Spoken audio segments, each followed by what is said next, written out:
বাড়িতে যাও, দাঁড়াও স্যার প্লিজ, যাও প্লিজ। আপনার সঙ্গে যেরকম কথা হলো আজকেই ওনাকে নিয়ে চলে যাচ্ছি বাড়িতে, আর আপনার সঙ্গে যা যা কথা হলো সেটা কিঙ্কর একবার স্যার? ওদের। আপনি এতক্ষণ কোথায় ছিলেন? আপনি কার সঙ্গে কথা বলছিলেন? অনিকেত বাবুর সঙ্গে কথা বলছিলেন তাই না? কেন? কি নিয়ে? উত্তর দিন, বলুন কি নিয়ে আপনি ওনার সঙ্গে কথা বলছিলেন? উত্তর দিন।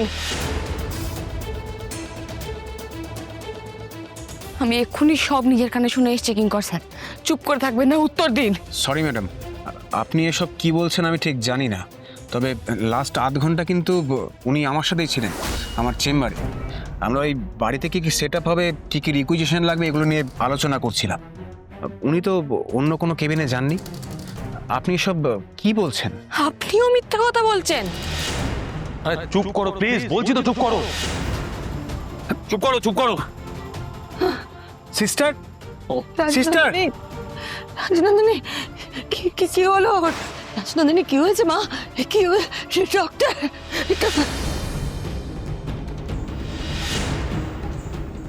প্লিজ তুমি যাও, বাইরে গাড়ি আছে, তুমি বাড়িতে যাও, দাঁড়াও স্যার প্লিজ, যাও প্লিজ।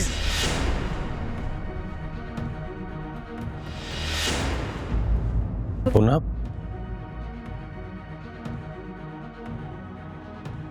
চলে গেলে। আমি জানি তুমি কষ্ট পেয়েছো, কষ্ট পাওয়াটাই স্বাভাবিক। আমি মন থেকে কথাগুলো বলিনি, আমার মাথা কাজ করছে না অপর্ণা। প্লিজ তুমি যাও, বাইরে গাড়ি আছে, তুমি বাড়িতে যাও, দাঁড়াও স্যার প্লিজ, যাও প্লিজ।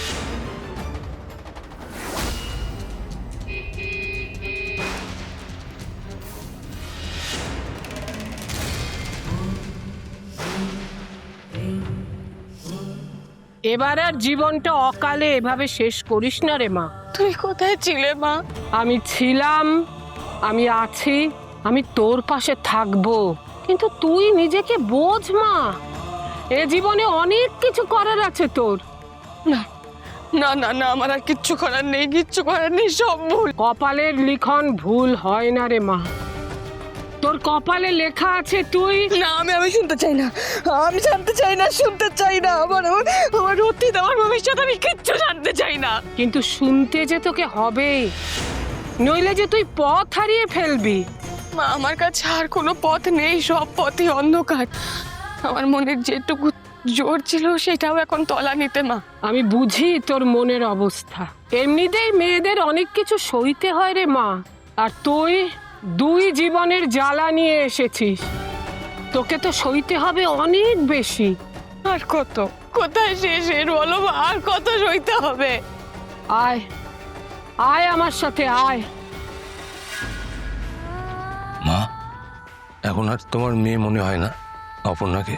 এখন তো তুমি ওকে ঠিক মতন দেখো না। যাকে নিজের মেয়ে বলে মনে হয়েছিল, নিজের সন্তানের আশ্বাস দিয়েছিলে সারা জীবন, এখন ও বড্ড একা হয়ে গেল, সবটা শেষ হয়ে গেল। মা, তুমি বুঝবে না আর্য, যে মা শোনে যে তার সন্তান আর কয়েকদিনের অতিথি এই পৃথিবীতে, সেই মায়ের বোধ বুদ্ধি সব লোপ পায়।